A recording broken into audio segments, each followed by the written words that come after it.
This video is not intended for children. Viewer discretion is advised.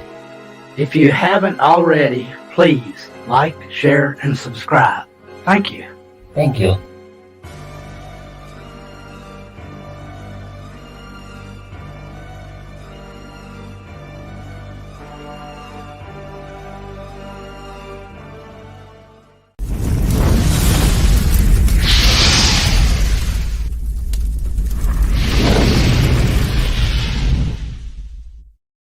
Humanity, look how far you've fallen. And I will strike down upon thee with great vengeance and fury of anger those who attempt to poison and destroy my brother.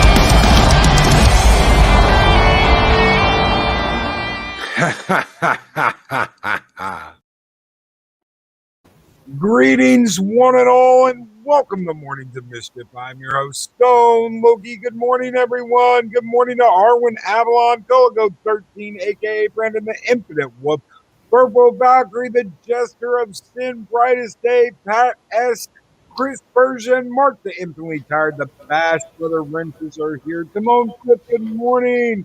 Good morning to Project Storytime, Luis Sparrow. Hello, good morning, Luis. Stig Kenobi, hello, good morning. Sultan Al Fahim, good morning, sir. And a big welcome to someone returning to this channel, Lady Gravemaster. Hello, how are you doing? Good morning. I'm doing pretty well. How are you? I am doing great. Kicking butt and taking names. It is so great to have you back on here. We miss you in the mornings. It's really an honor and a privilege to be back. I always have to catch you on the replay, but I made sure I was able to make time just for you guys today, especially. It's been a little bit crazy lately, but I'm so happy to be back. It really, it's really humbling. Thank you so much. You were in chat, I think, like in the very beginning, beginning of my show. You were here in chat, and so much has happened since then. It is absolutely insane how everything has changed. Yes. To start at the, as a little tiny morning show, and people keep saying it's great, and you have grown so much since you were just hanging out in chat. You went on to be a producer on a couple of very successful shows. You have been kicking ass with family, with work, with everything. Catch us up. What has been going on?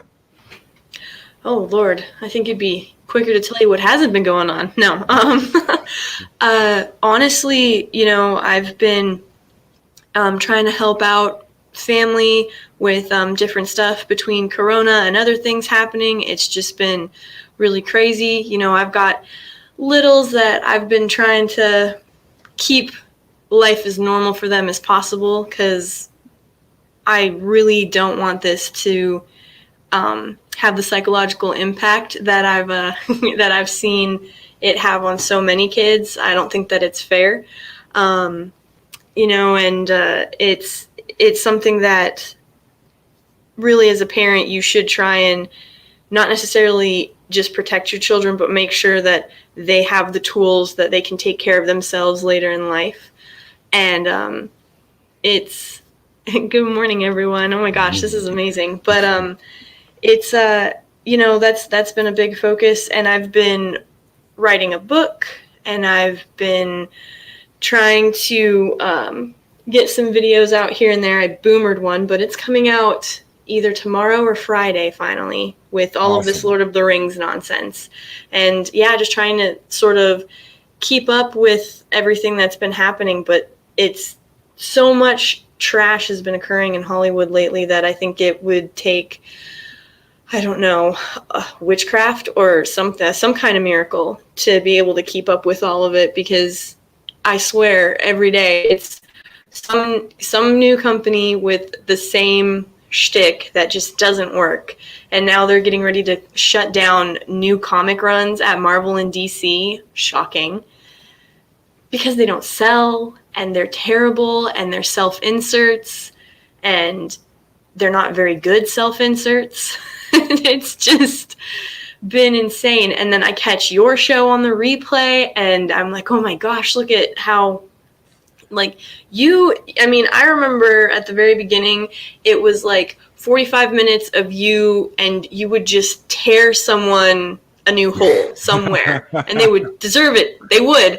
And now you're topical and you're relevant, and people are like, oh, I love the Stone Loki morning show. Mornings of Mischief is great, even though I can't catch it every day.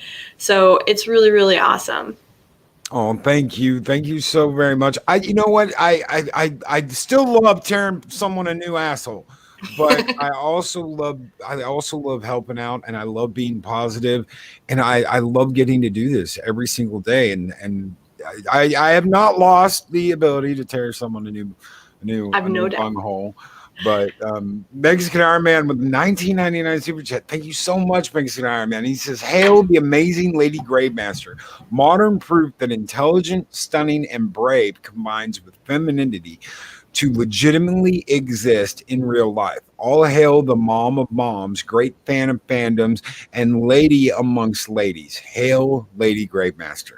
Oh my gosh, thank you, Mexican Iron Man. I love you so much. You're amazing. You, sir, are just truly one of a kind and are like the lifeblood for so many. It's just amazing everything that you do for so many people behind the scenes. You are underappreciated. I love you. He is. If anyone knew what he really does behind the scenes, they'd be like, how do you do that and live this life of Tony Stark Playboy, this Tony Stark Playboy life, and work and help everybody out in the fandom? You're insane. Pretty sure he doesn't sleep. That's got to be step one. Yes, as many times as he sent me a message at 1 o'clock in the morning. Are you still awake? Yeah. Did you hear about this? No. Talk about it tomorrow. Okay. All right. All right. Well. Oh no. Yeah. He's truly incredible. But I have a question for you. Yeah. Because you're amazing, Mexican Iron Man. That is how you do that. So I know that, you have Purple Valkyrie and Heiress of Chaos and, all of these other amazing women. And there's so many in the fandom who are very passionate and very involved and loud. And I guess my question is, how do you deal with all of these strong, powerful women with their own opinions and voices? Because, you're a man, so I thought you were supposed to hate us all. No, I invite him on the show to talk every Wednesday. I love that. No. It's the exact same thing with the, well, you don't like this, so you must hate all of. No. Yep. No. Do people really think I hate Star Trek? Why would I have a show for the last 2 weeks, every Tuesday, talking about Next Gen? How much I love Next Gen, and hopefully we'll go on to DS9. Why would I do that if I hate Star Trek just because I don't like 2009 crap? Why would I have these women on my show every Wednesday if I hated strong, independent thinking women? Because the women in Hollywood are not strong, independent thinking women. They are sheep. They're lemmings. They get this idea that, oh, well, this is what we all have to do to be popular, so let's jump on this bandwagon and all do it so we're popular. That's not strong, independent thinking women. Those are lemmings. Yep. And I think that's why Gina was such a breath of fresh air. Yes. It was, you know, I'd known of her with her MMA career a little bit. I was like, oh my gosh, like I can't believe she just basically one punched the champ.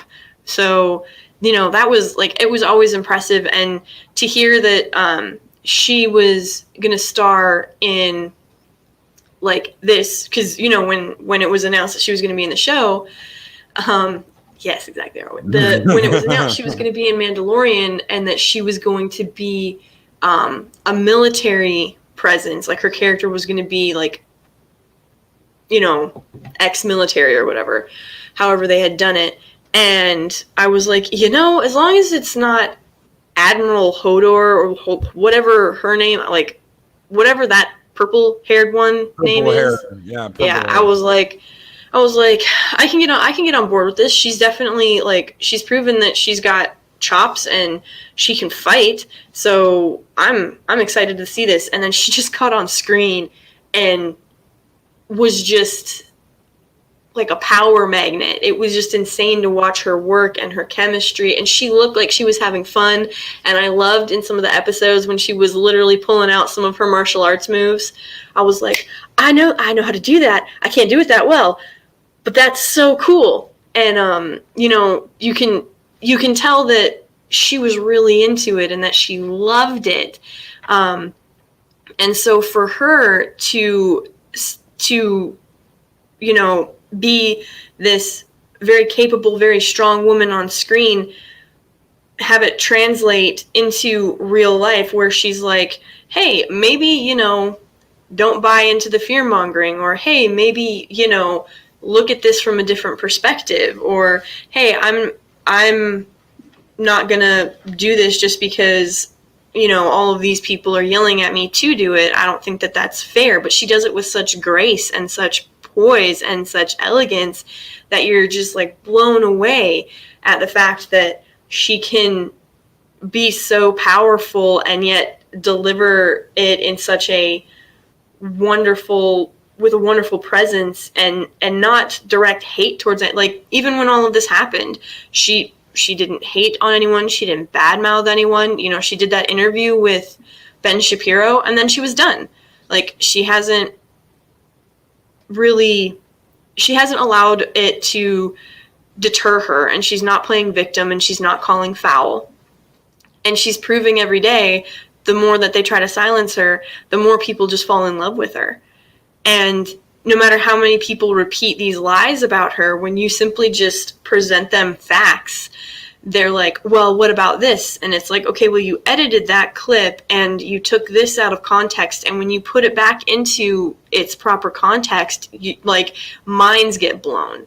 And you're like, yeah, it's shocking that a multi-billion-dollar corporation that fudges the numbers in their books, which Mexican Iron Man and I have talked about at length, by the way, yeah, is disingenuous when it comes to someone who refuses to walk the party line. And when I say party line, I don't even mean politics. I mean just the party line of the freaking corporation. Yeah. And that's something Disney is definitely guilty of, is that party line. They even have a vice president in charge of diversity and inclusion. And they're I call them the 7 pillars of the evil rat. But yep.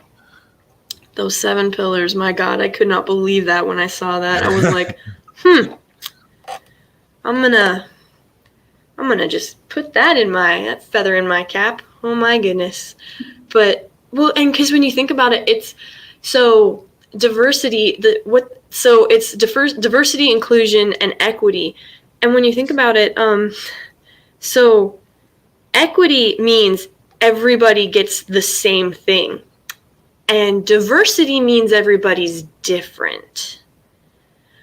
So right off the bat, their own buzzwords or their own descriptors don't line up, because you can't claim diverse experience and diverse outcomes and diverse anything when you're also pushing for equity, which is the forced equal outcome. And so it's oh, you have an IQ of 136 and this person has an IQ of 100, you're not allowed to go into these advanced classes because you might make this other person feel bad. Hi, Az. Hello, Az. Yeah, equity doesn't mean that. Yes, no, exactly. Yeah, that's what I'm saying. They're gonna, anybody that has any perceived advantage. Yeah, exactly. Anybody with a perceived advantage, which translates to talent of any kind. So, Yo-Yo Ma, sorry, you're not allowed to be a cellist like this. You're not allowed to be a standout cellist because you might hurt another cellist's feelings. We're gonna have to hold you back. Howard Shore, you're not allowed to be this incredible composer because if you're the one that's putting out all of this fantastic music, you might make these other composers feel bad about themselves that they're not as good as you. And instead of making them work harder, we're going to just hold you back.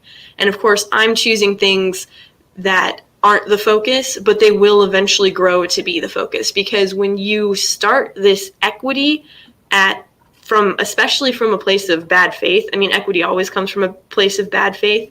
But when you start the focus of any goal, if the goal of any corporation or organization or community or collective is equity, eventually you're going to have to suppress everyone for everything. Like, you're not allowed to have a favorite color of purple because you might make the people who love yellow feel bad. So now everybody's favorite color has to be gray. Yes. Like that's exactly. Asinine. Yep. That's exactly what this spirals into. And some people are like, "Oh, that's ridiculous. That'll never happen." It's already happening. You hear about it all the time. Hollywood actors and actresses, Kamen Pasha talks about it all the time. His script gets passed on because he checks all the right boxes except the political one.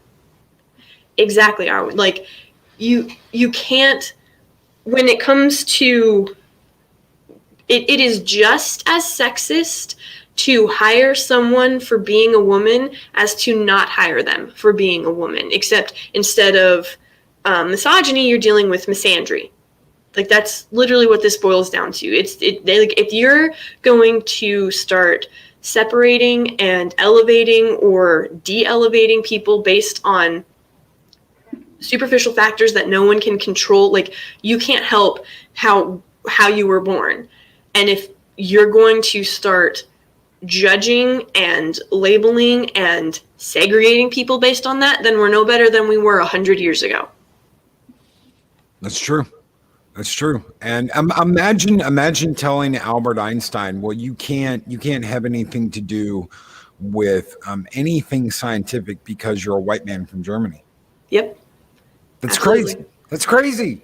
Go back and tell Neil Armstrong, hey, you know what?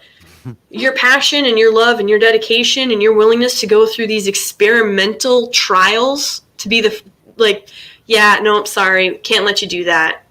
We're gonna hold off on landing on the moon for another 3 decades.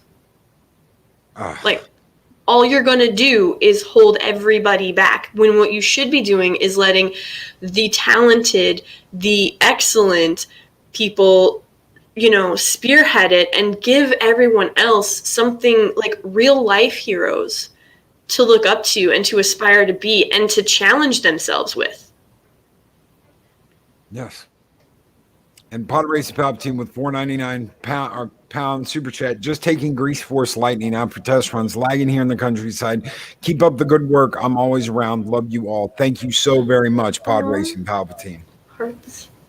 Yeah, but that's so sweet. It bothers me to my core when people believe lies about themselves that other people are telling them. Like, you should know yourself. You should have confidence in yourself to the point that you're not worried about what other people call you or what other people say. That's why it's sticks and stones may break my bones, but words will never hurt me, because you should know your character and have the strength of your convictions. And when you have that, you end up with someone like Gina. You know, she knows who she is, and no matter what sort of labels or lies they throw at her, it doesn't deter her because she knows who she is. Yeah. That's right. And I don't know how much you know about the Lisa Headland thing. That speech she gave, y'all bitches need to start Yes. representing, because I'm so disappointed in all these white women out there. Jesus. Yeah, but it's hilarious, the lack of self-awareness. And so there's a term in psychology, and it's called distancing. And it is when someone has a perception about a word or an attitude or a thought process, and they do everything they can to be the opposite of it, but in their attempt to to avoid everything, they become what they were trying to avoid. So, like, it's that the people who try to avoid their destiny often take the road that meets it. Yes. Same kind of mentality. And so what these people in Hollywood don't realize, or maybe they do and they just don't care because they think nobody else has caught on to them, which is why they really hate anybody who can see through it, like yourself, as Nerdrotic, all of everybody, pretty much in the fandom, in the community. It's they really hate it because we know that they're BSing, and we know that they're being racist and misandrist and misogynistic and sexist and all of the ists and phobes that they try to throw at everybody. Everybody says it's projection, and really what they're doing is distancing. And when you're like, okay, I don't want to be sexist, so I'm only going to hire all women. Well, now you're being sexist against men. So trying to do something to avoid this fear of being labeled will always be a trap. And so you just have to be true to yourself, because you will never win this game. And that's like, the thing is, it's, to a lot of people, this isn't a game. This is their life. This is what they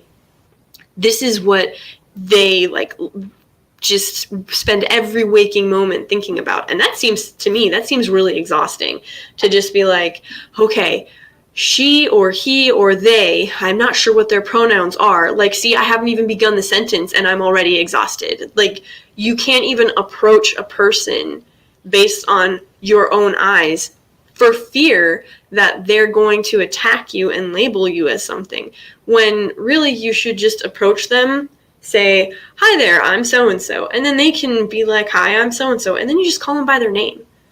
Like, it's insane that we have to tiptoe through life now, especially with everything that human history has shown us and that we've been through.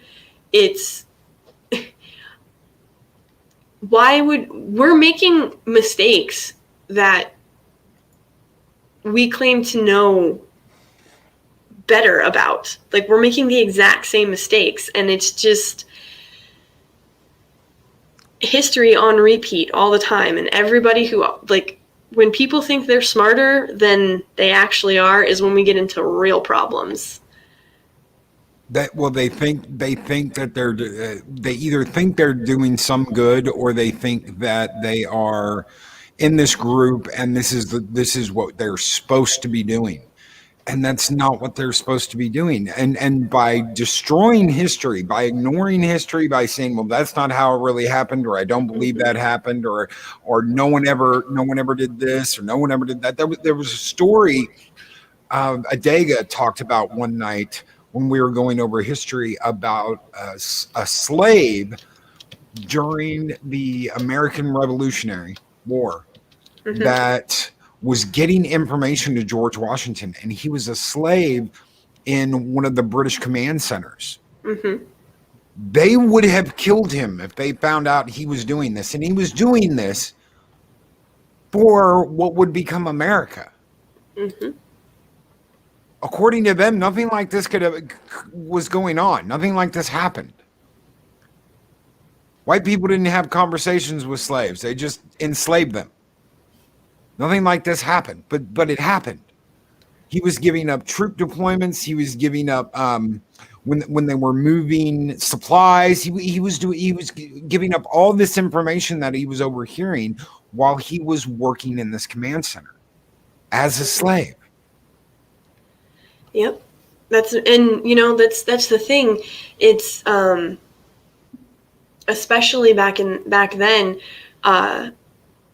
being invisible or not being important enough to be noticed or cared about, that was a huge boon to your enemy, especially if the person listening was sympathetic to the other cause. And it's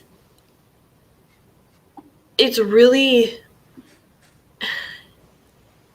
every time that anybody asks me like certain questions, I'll be like, well, I was like that. I said, the reason that they never go for like the real higher ups, unless it's the reason they don't go for like real higher ups in an organization to get information is because they usually have 3 or 4 like layers of protection, and so you have to work through those layers and through those circles to be able to get to that person anyway. But people at the bottom, this is the problem when they're like, oh, well, the right hand doesn't know what the left hand is doing. Okay, but there's someone who could go talk to your right hand and go talk to your left hand, and then they can piece stuff together. And that's how a lot of this is done. You go to low man on the totem pole, like an accountant, someone who you probably would not, you're like, oh, that sounds boring.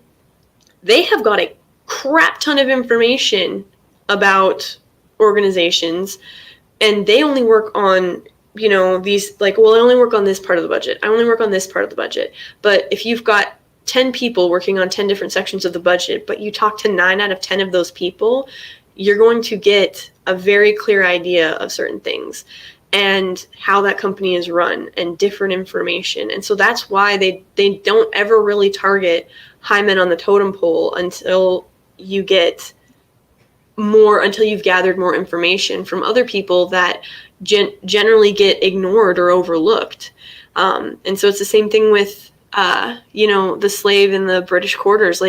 He was of no consequence to them. Why would they bother? Why would they make sure he was loyal? Why would they make sure he was, for Britain's cause when, he's our property. He can't think for himself. He can't do for himself. We own him, so of course he's ours. And today it is Disney, it is CBS, it is these companies. These companies have encouraged all of this.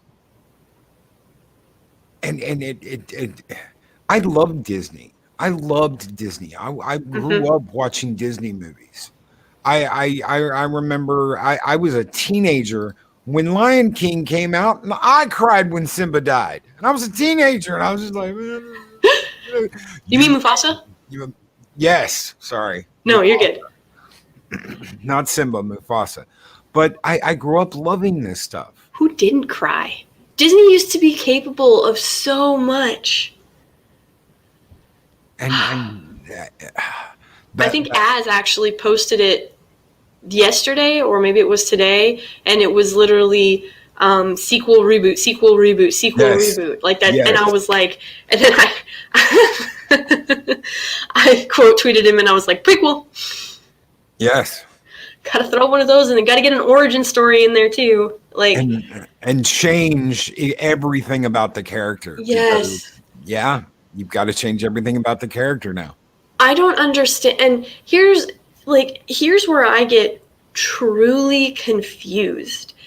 If you truly believed any of this, why are you running these companies? If you really had courage of your own convictions, why haven't the Bobs stepped down? Why hasn't KK stepped down? Why haven't they made way for all of these people and given up their seats of power to the people they claim to be championing?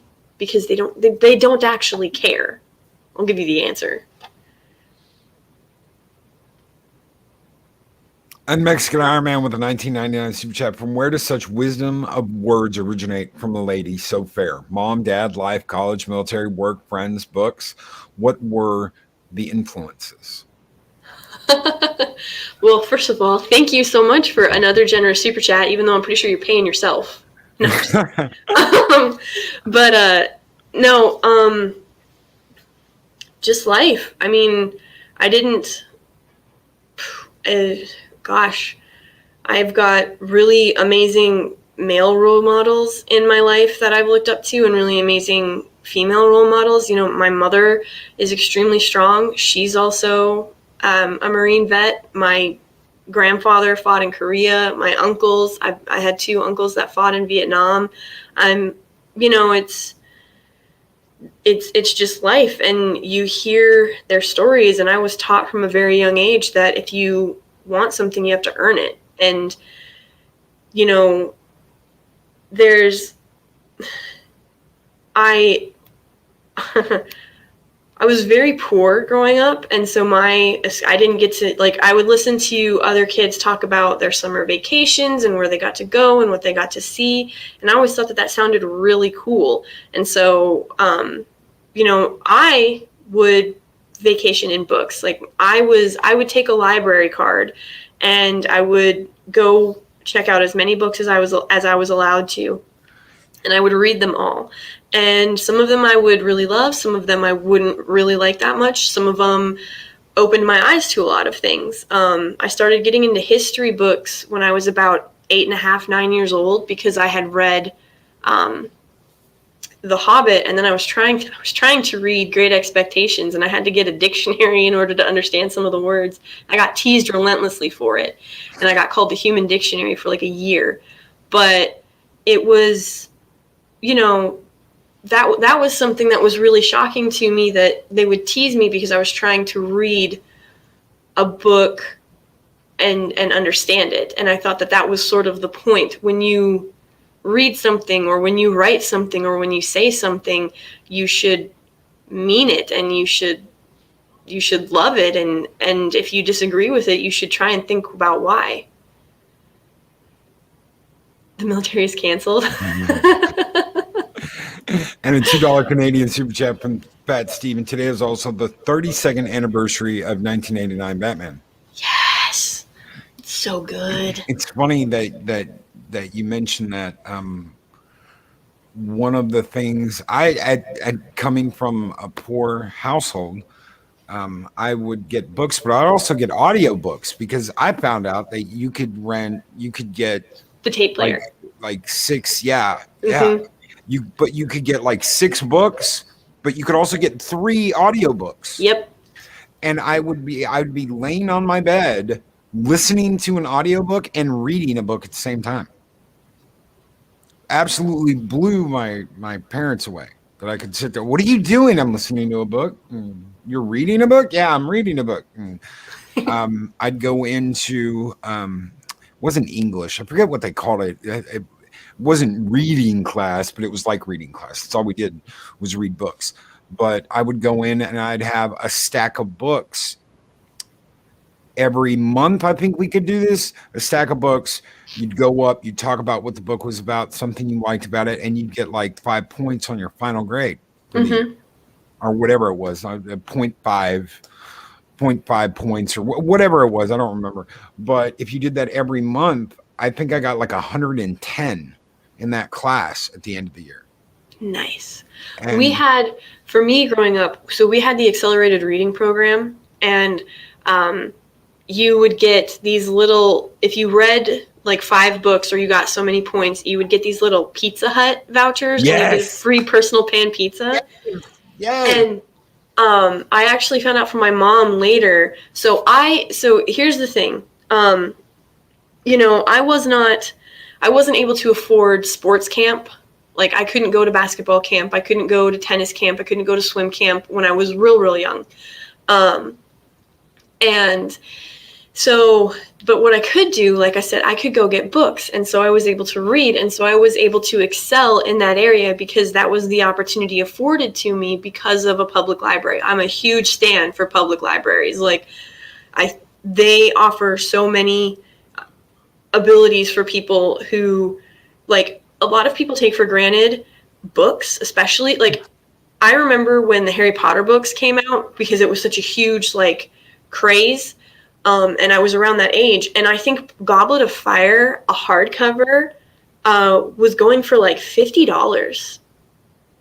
And, you know, you have these books that go for so much money. Books are really expensive. I mean, if you go buy 10 books at $5, that's $50. And it's well worth it. It's well worth the investment. But people take that for granted because they're like, well, it's just a book. People take the internet access for granted. Some people can't afford to pay for internet, or they don't have a home computer. I mean, I know everybody's pretty much got a cell phone, a smartphone now, but even that can be taken for granted because not everybody does. Yeah. And a $1.99 super chat from Demented for Fun, donating to say hi to Lady G, all sub while here. Thank you so much, Demented, for fun. Hi, Demented for fun. Thank you for giving Loki a sub. You're so sweet. And you guys have been absolutely great. Thank you all so very much for the super chats. You guys keep the fires burning bright here in Valhalla. And this one is just for you and as Skull. God, I want to punch an old woman in the face. Yes. Oh, shit. Maybe, you know, I mean, maybe more old women do need to be punched in the face. They could be villains. You never know. You never know. It's ageist. Is that how that works? Like, not wanting to punch an old woman in the face, is that ageist? Yes. I guess. I don't know. Like, but you're supposed to respect your elders. Well, no, we can't do that. That's ageist. Like, you see how this devolves? You see the ridiculousness of the situation? Like, oh, you know, respect your elders. Nope, can't do that. We got to be able to punch old men and old women because otherwise we're ageist. Well, you know, that could really hurt them. Well, doesn't matter. I'm here for all of the equality, all of the equity, all of the everything. It's ridiculous. You can't believe in everything. It's literally impossible. Is there an origin story for Lady Gravemaster? How did Lady Gravemaster come into the fandom? Oh, how did I come into the fandom? Well, actually,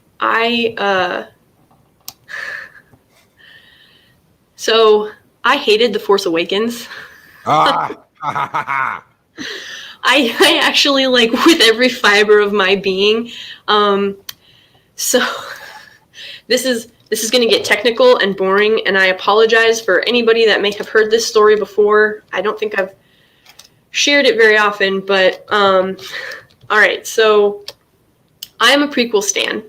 I recognize that the original trilogy is objectively better. I recognize that. Especially since it's the reason that the prequel trilogy exists. But I'm a prequel stan. Now, I went into the sequels with hope because, like you, Loki, I was like, I grew up with Disney. I loved what they did. Wasn't a huge fan of what they did with Star Trek, but I was like, this is a different franchise, you know, that, like, surely Lucas wouldn't have sold it to they wouldn't have sold it if he didn't believe in what Disney could do. So if Lucas is going to have faith, I'll have faith with him. I like all of you too. And you are all welcome to disagree with me on this. But we are about 15 minutes in, I think, is when hello, Lady Talrell. Oh, thank you. So that's about 15, 20 minutes in when Poe and Finn crash on Mary Sue's planet, right? That's the junk sand planet. Wannabe Tatooine. Yeah, wannabe Tatooine. So they crash or whatever, and Finn finds Rey. There's her name. God, I couldn't even remember. So Finn finds Rey. And, you know, this story, I bought into it. It was sold that Finn was going to be the Jedi. I don't care. You go back and look at that trailer and you tell me they were not setting Finn up and they were not marketing this thing that Finn was going to be the Jedi. Oh yeah, Like, I had every poster, Yep. all the Star Wars posters. So I had everything from the original OG to the prequels, and I had 3 Force Awakens trailers. I had Han, and he had his blaster held up over his eye. I had Yep. Rey, she had her staff held up over her eye, and I had Finn, who had the lightsaber held over his eye. Yep. So like I was getting into this and I was like, okay, like this is really interesting. He's a stormtrooper, he's force sensitive, he's like, this is an amazing, like, the potential that movie had in the first 10 minutes to set up the entire trilogy for success still blows my mind how badly they jacked this up. But for me, in Force Awakens, what happened was, all right, we've established that Finn and oh, I wish, Chris. That would have been so cool.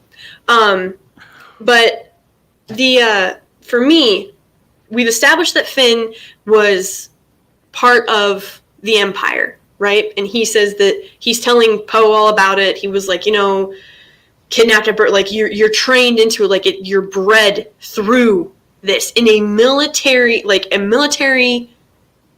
world. Like you are part of the military, regardless. I mean, they made him a janitor, but everybody, like, you are going to be trained in a specific way. One of the things that you need to successfully, indoctrinate, or sort of, you have to give focal points to your side. Like, here are the symbols of evil from the other side. Here are the symbols that we are going to focus on. That's why you see it all the time. It's think capture the flag, but with different type of objectives. You're trying to destroy pillars of hope from the other side, because the way you win wars is superior firepower, but also you have to psychologically crush your enemy. And so if you can take out one of their symbols of hope, one of their beacons, you will deal an insane blow. That's why, like, in war, if you saw your battalion or your country's flag come down and the enemy's flag go up, that's why Star Spangled Banner is such a big deal. Like, that is where that comes from, because they are symbols of hope. They are symbols of your identity and what you're fighting for and fighting against. So when Finn, who has been brought up in this military juggernaut, and their sole goal is just it's Empire 2.0, is to destroy the rebellion, you're going to have those symbols, especially when your leader, who is on those ships with you, who is giving out orders, who is divvying all this stuff out, is the son of the man who flew the Millennium Falcon. You cannot tell me that I'll give Rey a pass because she's been trapped on this sand planet, even though apparently it let her do all of these other things that she has no training, no background, or no anything for. And so I will give her a pass on this one thing, but Finn, I cannot give a, like, how do you miss a blind spot like that? There's no way that Finn is not going to recognize at least the fact that it was a YT-1300F. And there's, like, and Rey obviously knew, she's literally the one that says, this is the Millennium Falcon. Okay, why was it you and not Finn? How does Finn not recognize a YT-1300? Tell me that. Tell me how, when the son of the man who flew it for the Resistance and the Rebellion or whatever, how is that not something, that ship is going to be one of the that is going to be an objective. That you're going to send out people specifically to destroy those type of ships just so you can hit the Millennium Falcon in hopes, like, just so you can hopefully do it. It's called accuracy by volume. You're going to take all of those ships out because you know that the odds of you hitting the actual Millennium Falcon are going to be insanely high, and therefore you're going to destroy that beacon of hope, that emblem of resistance, and you're going to deal that psychological blow, which is going to put your enemy on skilter. And it's nothing but an advantage to you. Nothing but an advantage. When that blind spot got missed, and then they called it junk or trash. I don't even remember because I've only ever seen TFA once, and I will never do it again. Junk, yeah. When they called it junk, and everybody's like, oh, well, it's supposed to be a callback to New Hope. And I'm like, the context is completely different because Millennium Falcon is literally sitting in a junkyard right now.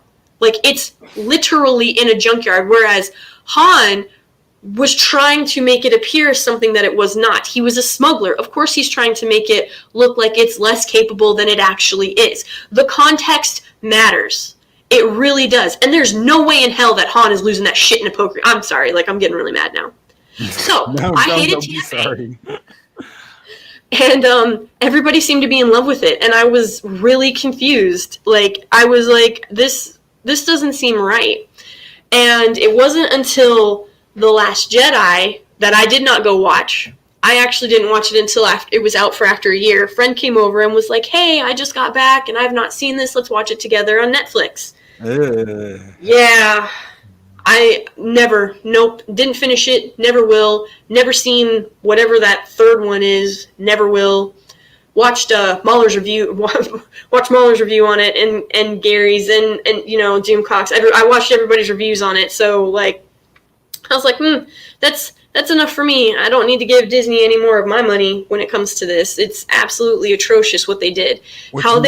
It's manic and it made no sense. I know you never watched that last movie, but the entire movie is manic and made no sense. And when you hear that they were doing the editing on the fly daily after filming, that's insane. Yes, it is. Yes, it is.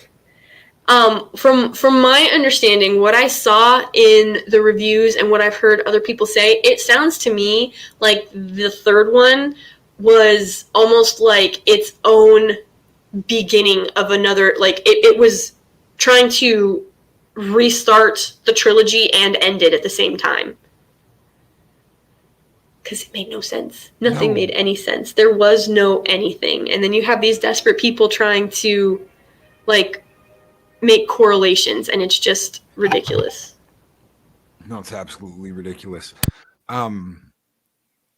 I don't know how much you know about this, but you inspire a lot of the women in the fandom. I have talked to a couple of them. I might do that once a week on Wednesday.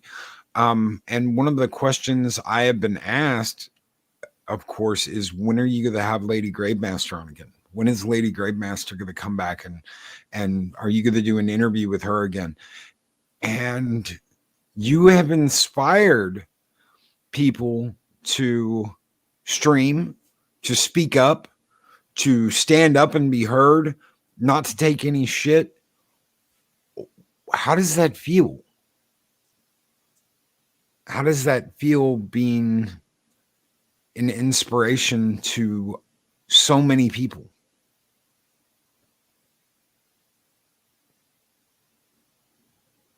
I think I lost Lady Gravemaster.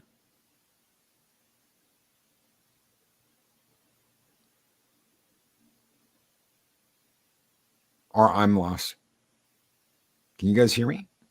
Okay. Hello? Okay, I'm so sorry. It's okay. It's okay. I ripped my mic out. I'm so sorry. No, it's okay. I was saying, I was like, oh my gosh. Okay. No, it's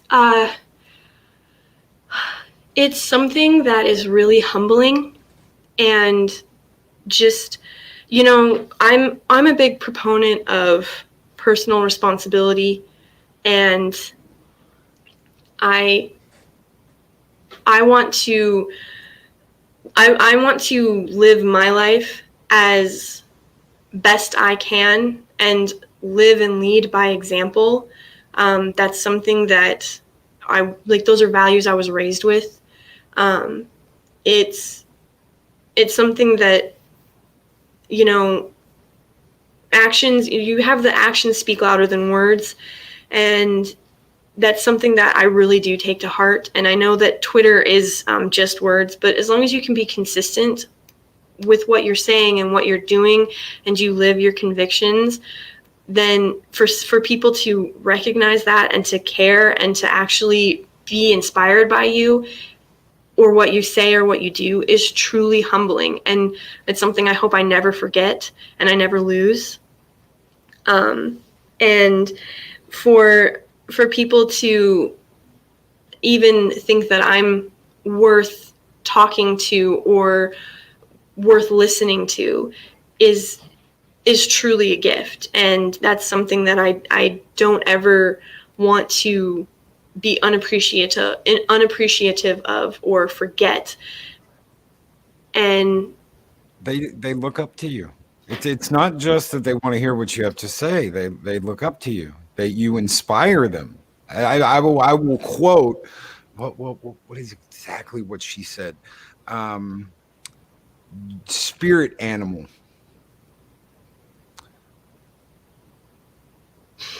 wow, that is really that's some of the highest praise I think that any human can ever get. The fact that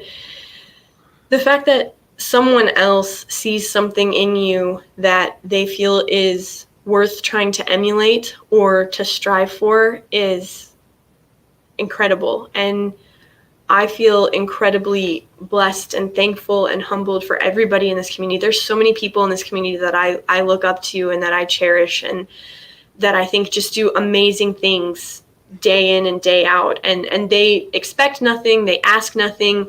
They're just here doing what they can and being honest and open. And I've made mistakes for sure. I have 100% made mistakes, but I don't see that as a bad thing. Well, thank you, Daryl the Derelict. We learn from our mistakes. Yes, and I think that's the biggest problem I have with Hollywood today on the moral scale is that they are trying to, they either gaslight you with mistakes or they attempt to pretend they never happened.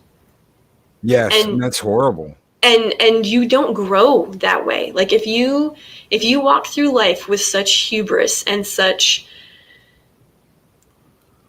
lack of self-awareness and you never admit to doing anything wrong, first of all, no one's going to stay around you because nobody wants to hear that it is your fault that they are failing or that they aren't successful, that they aren't who they could be because you hold them back or you did this or if you hadn't done this. And that's not how life works. People have it's not enemies who stab you in the back, and it's really hard when you go through something like that, but you can choose to wallow in self-pity and make it worse, or you can see it as a personal challenge and rise above it and do everything in your power to be successful in spite of anything that happened. Because truth be told, the truth be told, if you are defined by your successes and your mistakes and what other people do to you and what other people don't do to you. Because if your motivation comes from somewhere, like some people have internal motivation and some people have external motivation. When you have internal motivation, it's usually because you have a goal and you know what you need to do. And so you can achieve that goal by going through these different tasks or crucibles or whatever it may be to reach that goal. And once you reach that goal, you are content, but you're not complacent. And so you want to do the best you possibly can when you reach that goal so that you can grow from there. Yes. When you have external motivation, like a lot of people do, change is one of those things. If someone treats you like crap and tells you, hey, you're never going to do this, or hey, you can't do that, and then you do it, you're doing it in spite of them, but they gave you a little bit of extra fuel. If someone tells you, like I had a coach, and this is something else I live by, hard work without talent will beat talent without hard work every time. You have to be willing to put in the work. And when you have people encouraging you or helping you or supporting you so that they can maybe help lighten that burden of work even just a little bit, whether it's, you know, babysitting or picking up kids, or maybe they float you $15 so that you can eat in the next 2 days before your next paycheck, or whatever it may be, because nobody gets anywhere by themselves. Anybody that tells you that they did everything on their own is lying to themselves. Not necessarily to you, but they're definitely lying to themselves if they really believe that they got where they are on their own and with zero help. Now, you may have put in 95% of the work. You did the studying, you took the tests, or you went through the physical trials, and, you know, you passed all of these things. But there isn't anyone who has accomplished anything that did it on their own. No matter how brilliant you are, no matter how talented you are, you have to put in the work. And when you're putting in that work, other stuff falls to the wayside. Someone else has to pick up that slack. Yes. Or someone else has to help you in a blind spot. That's why we have family. That's why you have friends. So it's, you know, to be part of something that really truly loves lore and fandom and community and what that means, and how, like, I mean, I know I've said this before, but the point of fandom is not to find a bunch of people who think exactly like you do and believe exactly like you do. Yes. It's to go past all of that, to put all of that aside.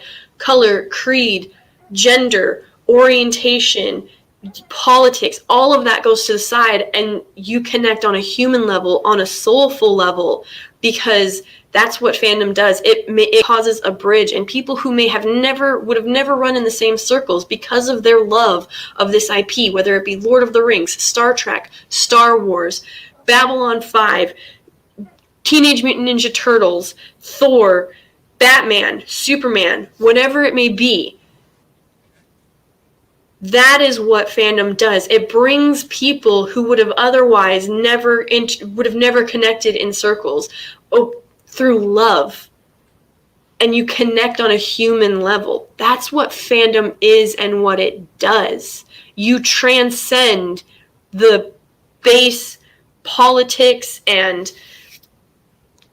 superficial things that, you know, are barriers to conversations or barriers to whatever it may be, and you find companionship and camaraderie in your love of this IP and your passion for it. Yes. No, absolutely. I was on Purple Valkyrie's channel on Sunday talking about Valhalla, talking about this place. I didn't build this place. Every single person in chat, single person that has supported this channel, they put the bricks in the wall. They built this wall. Mm-hmm. I didn't build this wall. All I did was get on a YouTube channel and start talking in the morning. Everybody else built this place. And it's one of the things I will always be eternally grateful for is you can say you're going to do something. You can get up on your podium and say, I'm going to go do this. And that's all fine and dandy. But the way this was built, I wanted to move a mountain. And instead of getting on a soapbox and saying, I'm going to move this mountain, I just started moving a brick at a time. And Mm-hmm. someone came along.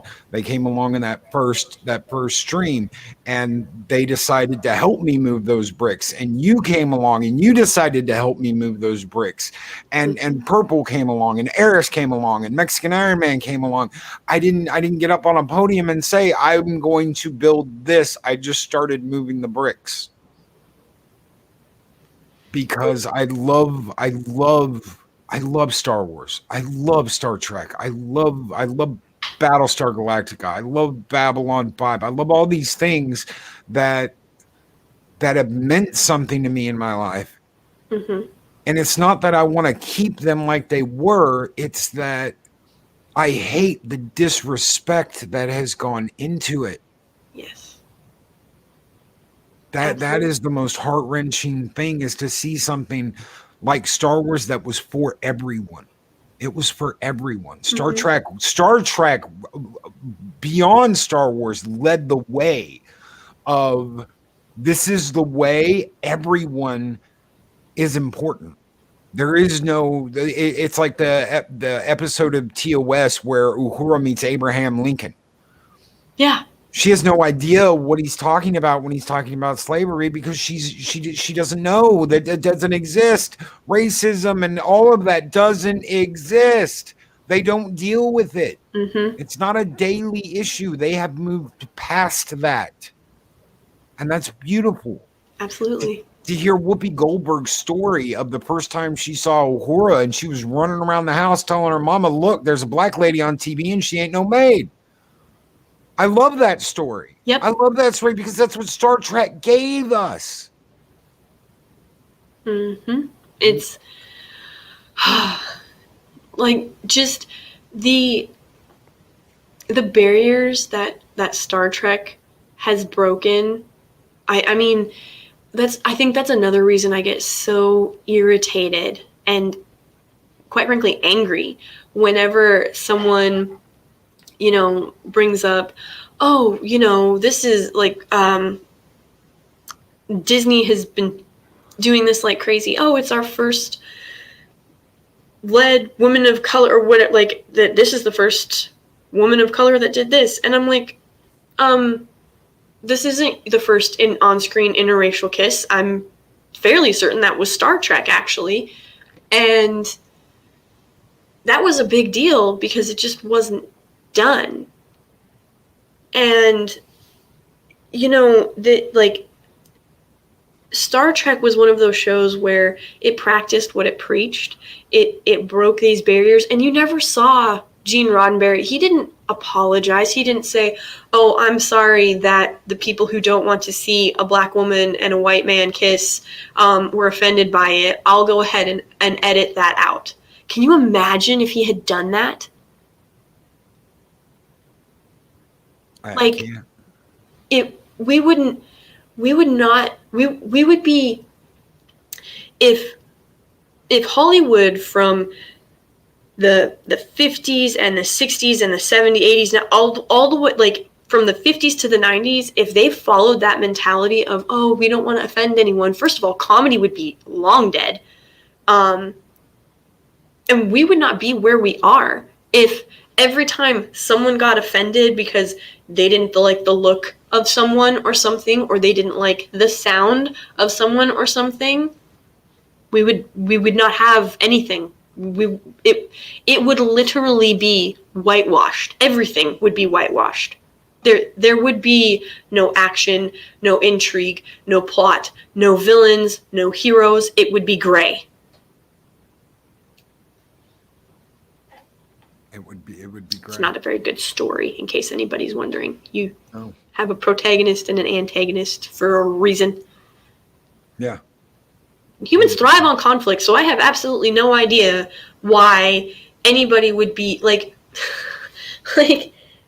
oh, we're going to take To Kill a Mockingbird out of schools because it's makes people uncomfortable. Oh. And I'm like, that's the point of the book. Yes. To ask those questions, and that is what is missing. To ask those questions was the point. Yep. That this man is being convicted of a crime because of the color of his skin, and Atticus may not have liked him for that. He may not have liked him for the color of his skin, but he wasn't going to condemn a man for the color of his skin, and he fought. He fought tooth and nail. He put his own family in jeopardy to fight for the innocent, no matter what color their skin was. How on earth do you take that out of a school library? I have no idea. I don't. And it just blows me away because all you're doing is setting people up to repeat the hate and the vitriol and the racism and narcissism that has run rampant all throughout human existence, because we are refusing. I mean, Hollywood is just a petri dish of what humans go like. of humanity. Like, we refuse to recognize and learn from our actual mistakes. We gaslight ourselves and others, and we deflect and deny, because it's easier to live with comfortable lies than to self-reflect and grow from harsh truth and reality. And I don't mean the truth or your truth or my truth, because that's just more deflection. That is, when someone says my truth, Yes. unironically, a little piece of me laughs, and then the rest of me goes, you are living a lie, but you're portraying it as something that everyone else needs to accept as truth. And that is evil. Like, I can't think of any other word for it except evil. I really can't. It is. Because when you are forcing other people to accept this lie, to accept this fallacy, we'll put a pretty word on it. When you are forcing people to accept a fallacy, whether it be about you or the physical world, or, you know, a non-escape, like, this isn't suspension of disbelief where you can go into a superhero movie or a fantasy film or pick up a fiction book. This is people attempting to change reality to fit their needs rather than accepting the truth and growing from it.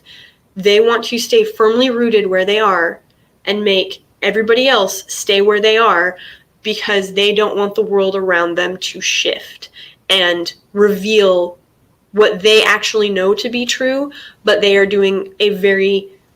they're working very hard to hide it from themselves and everyone else. Yes. And Project Storytime, I'm going to read this out. Indy's dad, Dr. Jones, has the perfect quote for the people that are pulling books. Goose-stepping morons like yourself should maybe try reading books instead of burning them. Absolutely. And it just, you know, when people are like, oh, well, it's a digital book, so it's not really burning it if you make it unavailable to everybody.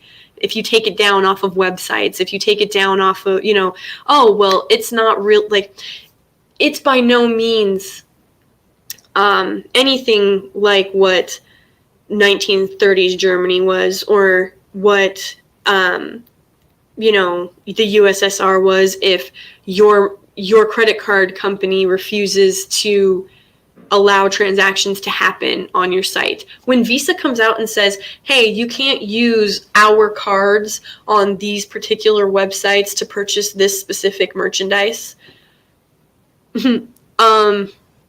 that's a problem. That is your money is being, and they didn't just mean credit cards, they meant debit cards. Like, if you had a Visa debit card or bank card and it had Visa on it, you were not allowed to make a purchase from that website with that card, which means now you have to give the website your direct routing and banking account information.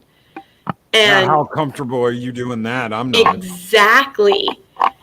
So, yep, Daryl the Derelict, exactly. When you are denying access to something because it challenges your point of view, the only people who try to silence opposition are people, when it comes opposition of ideas, are the people who know their ideas won't stand a chance against whatever the opposition is. So you have to get rid of all of these things.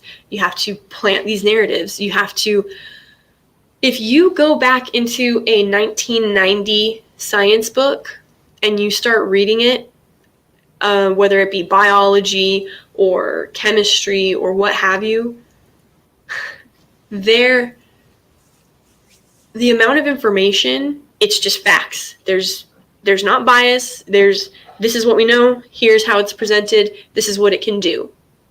Now, whenever you try to look something up like that, there is a political narrative wrapped around it. Science and politics do not belong together. That's why the Pope put Galileo up in a tower. Like, it was literally like the political message of the church at the time, and I'm Catholic, so I can say this. The political message of the church at the time was corrupt. It was dangerous. It was not in keeping with the church's teachings. And so Galileo had to go in a tower.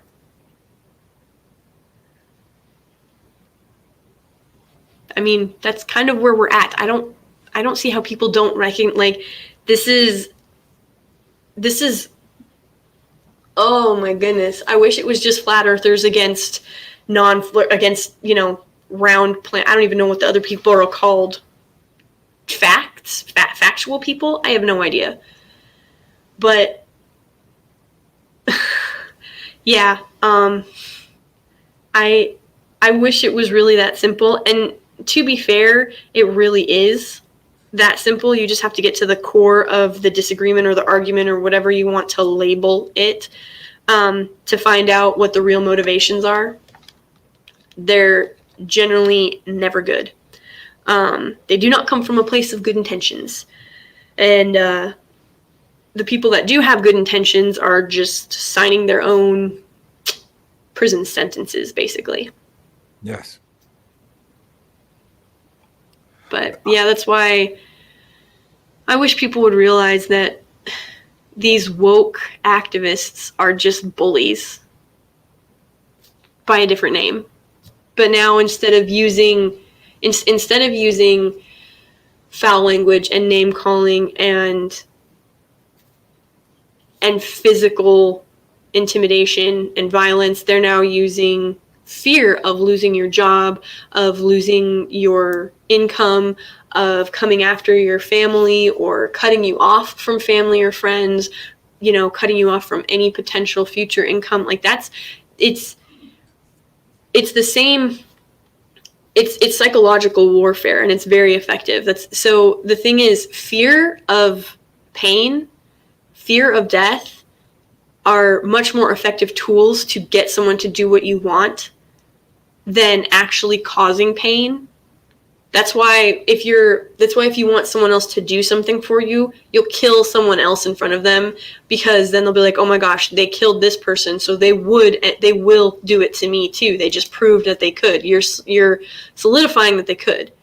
And that's why when you listen to these here, like one of my, to go back to Mexican Iron Man's question, one of my biggest inspirations when I was a little girl, and still to this day, is Joan of Arc. And yes, I am Catholic, so there's a lot of other ones. So she was like one of my biggest inspirations, because she allowed herself to be like, she was burned at the stake and called horrific things, but she never lost faith.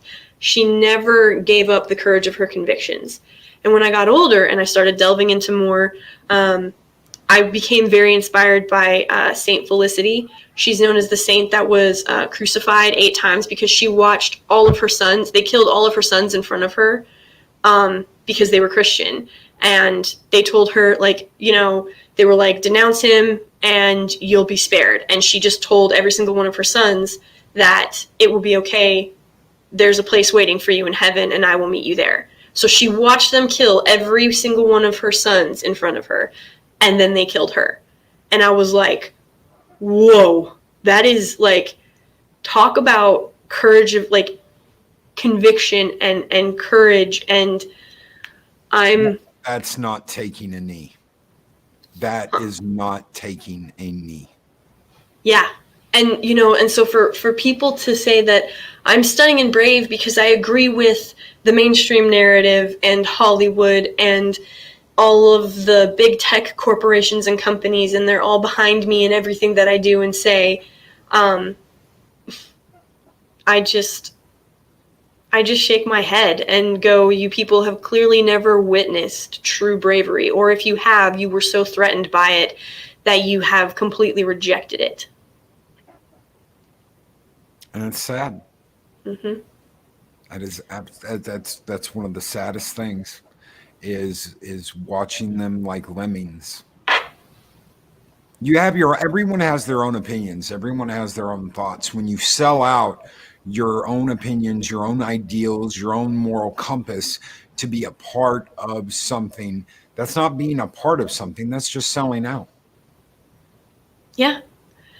And, you know, and everybody, here's the thing. There are a few genuinely evil people in this world, but they're, for the most part, people that do bad things. They didn't start with, like, you didn't start with, like, robbing a bank or embezzling money. You started by, well, there's this imbalance on the spreadsheet, but it's only a couple pennies, so I'll just, like, move it over, nobody will notice. And then nobody notices. And you're like, okay. So then it happens again, and you're like, all right, well, I'll just do it again. And then you just do it again. And then pretty soon, that 50 cents a month has turned into $6 a year. And then it turned into $600 a year. And then it turned into, you know, so it grows. It's just this, it's a snowball rolling down a hill.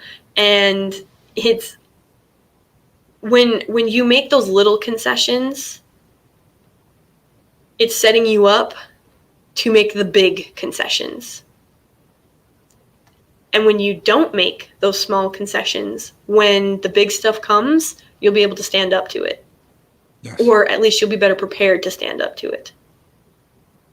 And say no. Yeah. Thank you so much for being here, Lady Gravemaster. Thank you for taking the time. I know I know that you live an extremely hectic life, and I just want to say thank you. Thank you so much for my chat, for me. Thank you for taking the time to be here today. I've absolutely loved having this conversation with you. And of course, I've always welcome you again on this show. Anytime you have time, I would love to have you back. I genuinely appreciate it. And I just want to give a huge shout out to the chat for all of the love and the support. And like I said, if you disagree with me, that is completely fine. Everybody, like Loki said, everybody's got their own opinions. Everybody has their own thoughts and their own beliefs. And that is wonderful. That's what makes conversation so powerful and intriguing, and that's how we learn. And Loki, I can't thank you enough for having me back on. It was truly an honor and a privilege, and I really, really, really can't put into words just how incredible it is that you do this for all the women of the fandom, and that you do this for your chat, and you know that you have been nothing but, I mean, I know that you have been consistent in your message from start to finish, and that you have grown, and it's just been incredible to see. Thank you very much. That means more to me than being monetized than anything I've done. Thank you very much. Thank you. Love you all, chat. You have a wonderful, wonderful day and rest of the week. Guys, thank you so very much for being here. We will be back tomorrow morning. I don't know what the hell I'm going to do yet, but we'll do something. Everyone take care and have a wonderful Wednesday, and we will see you guys tomorrow. These videos are tremendous. Like, comment, and subscribe, and hammer that notification bell.